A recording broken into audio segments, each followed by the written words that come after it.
여러분 안녕하십니까? 천정호TV의 천정호입니다. 오늘은 일본이 독도를 침공할 수 있는지를 한번 살펴보겠습니다. 시간이 좀 지났습니다만은 지난 2월 11일자 동아일보 보도에 의하면 군 당국이 작년 12월 일본 자위대의 독도 침공 시나리오와 독도를 방어할 우리 군의 대응 전략 등을 명시한 내부 문건을 만들어서 국회에 보고했다고 합니다. 이런 보도를 보면 어떤 생각이 드십니까?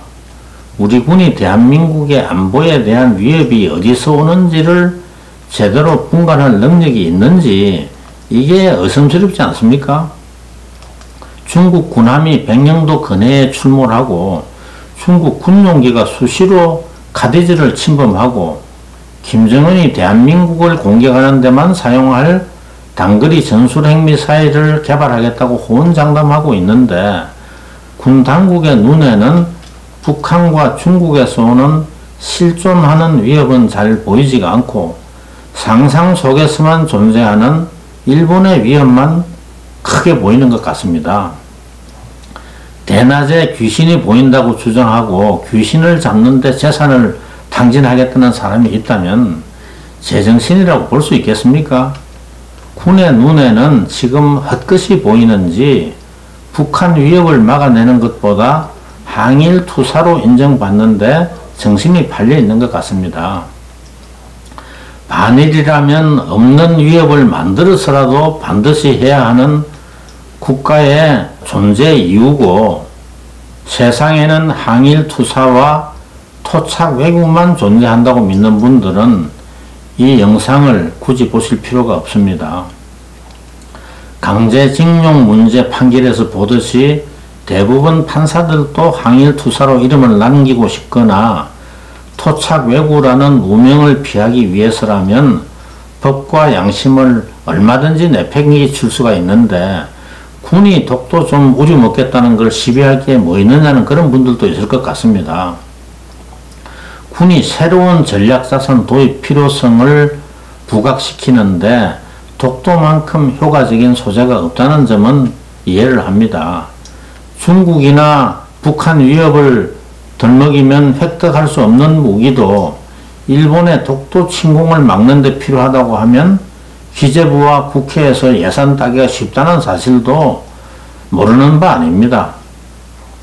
그간 공군은 신형 전투기를 도입할 때마다 독도 상공에서 세공 시간을 늘리는 데 필요하다는 그런 논리로 재미를 봤고 해군은 섬도 아닌 공해상의 수중 암초인 이어도를 팔아서 재미를 봐왔지만은 이건 국회와 국민의 무지와 오해를 악용한 사기극입니다.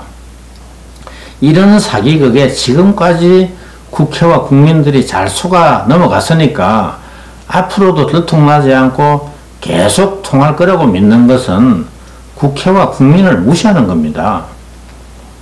군이 백령도나 연평도 방어훈련보다 독도 방어훈련에 더 열의를 보이는 것도 한심하고 지금까지 독도를 잘 지켜온 경찰을 군으로 대체해야 한다는 그런 일각의 발상도 우리 땅 독도를 분쟁 영토로 국제적으로 부각시키자는 자해적 발상입니다.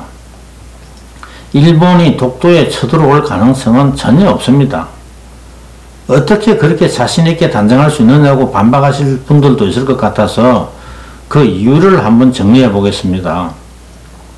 첫째는 일본 헌법 제9조가 무력에 의한 위협 또는 무력의 행사는 국제 분쟁을 해결하는 수단으로서는 영구히 이를 포기한다 이렇게 되어 있습니다. 독도에 대한 무력 사용이 현행 일본 헌법상 금지되어 있고 자위대 함정이 독도에 쳐들어오는 것은 한국에 대한 침략 행위이기 이전에 일본에 대한 반란이 됩니다. 독도가 일본 땅이라고 주장하는 것과 이걸 빼앗기 위해서 무력을 사용하는 것은 전혀 별개의 문제입니다. 일본이 독도에 대한 영유권을 계속 주장해 왔지만은 일본 해상자위대가 지금까지 한 번도 독도 12헬이 영해 내에 침범해온 적은 없습니다. 2차 대전 이후 일본 자위대가 반란 업무를 꾸미거나 반란을 시도한 적도 없습니다. 중국은 불법으로 남중국해 도서를 점령하고 있고 러시아는 2년 전 독도 영공을 2번이나 침범한 적이 있습니다. 중국과 러시아는 국제관계에서 법을 예사로 무시하고 힘으로 현상 변경을 획책하는 무국 국가들이지만은 전후 일본은 기본적으로 민주국가고 법치국가입니다. 그러면 일본이 개헌을 하면 독도에 쳐들어올 수 있을까요? 개헌이 그렇게 쉬운 일도 아니지만은 개헌을 해서 일본이 교정권을 가진 정상국가가 되더라도 타국의 관할하에 있는 지역에 관할국에 허가 없이 진입하거나 무력을 사용하면 이건 침략행위가 되는 겁니다. 유엔 헌장 51조는 자위권 행사와 안보리가 승인한 경우 외에는 무력 사용을 포괄적으로 금지하고 있습니다. 둘째로 이런 법적 제약을 일본이 완전히 무시하고 무력으로 독도를 빼앗으려면 먼저 중국과 영유권 분쟁을 벌이고 있는 센가쿠 열도를 중국에 넘겨주고 러시아가 점령하고 있는 4개 북방 영토를 포기할 결정부터 해야 합니다. 독도를 무력으로 공격하는 것은 중국의 센가쿠를 무력으로 점령할 권리를 인정하는 겁니다. 또 러시아가 무력으로 북방 영토를 계속 점령하고 있는 것도 정당화시켜주고 러시아에 이걸 돌려달라고 주장할 명분과 근거가 없어지는 겁니다. 영토 문제는 굳이 법과 외교로 해결할 필요 없이 무력으로 해결해도 된다는 원칙을 일본이 인정하는 겁니다. 일본에게는 센가쿠 열도를 지키는 게 독도를 빼앗는 것보다 정치적으로나 안보상으로나 수백 배, 수천 배 더 중요합니다. 일본이 독도를 빼앗고 싶다고 해도 되는 것도 아니지만은 독도를 차지하기 위해서 확실하게 시료 지배하고 있는 센가쿠를 중국에 빼앗길 짓을 할 만큼 일본이 어리석은 나라가 아닙니다. 미국의 새 대통령이 취임하고 일본 총리와 처음 통화할 때 일본이 항상 요구하는 게 뭔지 아십니까? 센가쿠 열도가 미일 방위 조약의 범위 속에 들어있다는 것을 미국이 확인해 주는 겁니다. 그게 무슨 소리냐? 중국이 센가쿠를 공격하면 일본 본토를 공격한 것과 똑같이 취급을 해서 미국이 무력으로 지켜준다는 약속입니다. 일본 사람들은 중국이 센가쿠를 공격할 때 미국이 과연 무인도 하나 지켜주기 위해서 중국과 핵전쟁까지 할 수 있을 것인지에 대해서 항상 의구심을 갖고 있고 이게 제일 큰 걱정거리입니다. 그래서 새 대통령과 처음 통화할 때마다 만사대처 두고 센가쿠가 미일 방위조약의 범위 내에 들어간다는 것부터 확인받는데 목숨을 걸고 있는 겁니다. 이런 센가쿠를 독도가 탐난다고 포기할까요? 세 번째는 독도에 대한 일본의 공격을 미국이 용납할 수가 없습니다. 한일 간의 전쟁이 일어나면 미일 동맹과 한미 동맹이 다 깨질 수가 있는 겁니다. 미국의 동아시아 전략에서 중국의 패권을 견제하는데 가장 중요한 게 동맹이고 한미일 3자 간의 안보 협력입니다. 일본이 독도를 공격하는 것은 미국의 동아시아 전략을 공격하는 거고 중국의 동아시아의 패권을 넘겨주는 건데 미국이 이걸 용인하겠습니까? 그러면 일본은 죽어도 독도를 차지할 방법이 없을까요? 전혀 없는 것은 아닙니다. 가능성은 아주 희박하지만은 국제사법재판소에 끌고 가는 게 일본의 유일한 희망입니다. 국제사법재판소에 간다고 일본이 승소할 가능성은 별로 없지만은 믿어야 본전 아닙니까? 그런데 일본이 국제재판에 끌고 가고 싶어도 정상적으로는 우리가 동의하지 않으면 갈 수가 없게 되어 있습니다. 그럼에도 불구하고 우리 의사에 반해서 국제사법재판소에 끌려갈 방법이 딱 하나가 있습니다. 뭐냐? 독도 근해에서 한일 간에 군사 충돌이 일어나는 경우입니다. 군사 충돌이 벌어지면 일본이 유엔 안보리에 문제를 제기하고 조치를 요구할 수가 있습니다. 안보리는 한일 양국의 독도에 대한 상반된 주장을 듣고 누구 주장이 맞는지 판단하기가 어렵습니다. 그렇게 되면 안보리는 결정을 내리기 전에 국제사법재판소에 독도 영유권 문제에 대한 권고적 의견을 요청할 수가 있습니다. 권고적 의견이 법적 구속력이 있는 것은 아니지만은 국제재판소가 처음으로 독도 영유권에 대한 법적 판단을 내리면 그 무게와 권위가 결국 독도의 운명을 결정하게 되는 겁니다. 국제사법재판소가 만에 하나 우리에게 불리한 법적 판단을 내리게 되면 멀쩡하게 잘 있는 독도를 빼앗길 가능성이 열리는 겁니다. 독도 근해에서 한일 간 군사적 충돌이 일어날 가능성은 있을까요? 우리 군에 넘치는 항일 정신에 불을 지르면 일본이 쳐놓은 덫에 걸려들 위험성이 있습니다.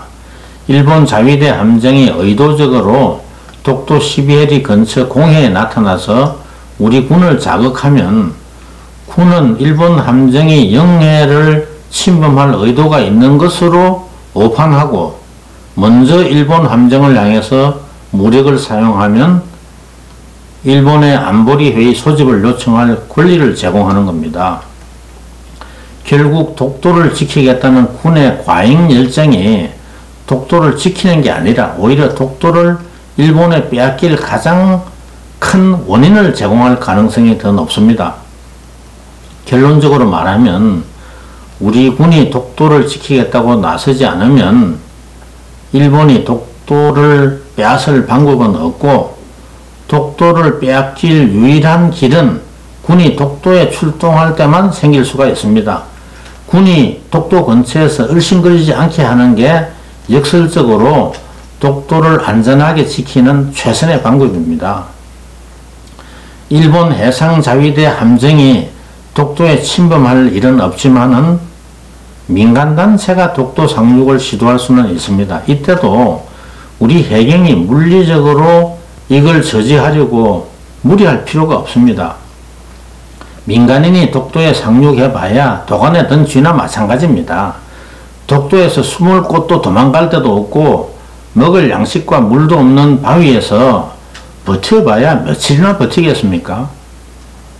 상륙을 막는 것보다 사상자가 생겨서 국제적 분쟁 영토로 부각되는 걸 막는 게 더 중요합니다. 그래서 독도 영유권을 주장하는 민간단체가 독도에 접근하면 상륙을 막을 게 아니라 사고가 안 나게 모두 안전하게 상륙할 수 있도록 해경이 친절하게 도와주고 신분증 제시를 요구한 다음에 출입국 관리법 위반 혐의로 현장에서 수갑을 채우고 처벌하면 됩니다. 그게 우리 주권을 가장 확실하고 권위 있게 행사하는 방법입니다. 독도에 군인이나 좋은 무기를 배치할 게 아니라 경찰이 불법 입국자에게 씌울 좋은 수갑을 충분히 보관하고 있으면 됩니다. 군인이 주둔하고 지키는 것은 대한민국의 주권이 도전을 받고 있는 지역이고 분쟁 영토라고 홍보하는 행위입니다. 그런데 공군 전투기가 독도에 출격해야 할 경우가 딱 하나 있는데 러시아 군용기가 독도 영공을 침범할 때입니다. 2년 전처럼 한 번 경고 사격을 했는데도 다시 의도적으로 침범할 때는 바로 격추시키는 게 답입니다. 러시아가 우리가 어떻게 나오는지 한번 떠보려고 건드려 볼 때 그냥 넘어가면 우리를 우습게 여깁니다. 자기 나라 영공을 침범하는 전투기를 격추할 능력도 의지도 없는 나라는 무시당하고 짓밟히는 것을 자초하는 겁니다. 6년 전 러시아 수호이 24 전투기가 터키 영공을 2.2km 17초간 침범했다가 터키 공군의 F-16 전투기에 격추된 적이 있는데 처음에 러시아가 격추 당시 수호위 전투기가 터키 영공에서 1000m, 1km 떨어진 시리아 영공에 있었다고 발뺌을 하다가 미국이 터키 영공 침범한 게 맞다고 확인하면서 유야무야 되고 말았습니다. 러시아 공군기를 격추할 때는 영공 침범의 증거를 확보해 두는 게 중요합니다.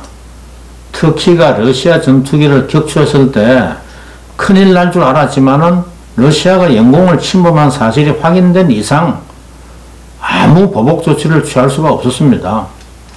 그 이후부터 러시아의 터키에 대한 대접이 완전히 달라졌습니다. 함부로 건드리면 안 되는 나라라는 그런 교훈을 얻고 지금은 오히려 가장 친한 나라가 된 사실을 참고할 필요가 있습니다. 오늘은 여기까지 하겠습니다. 천영우TV의 천영우였습니다.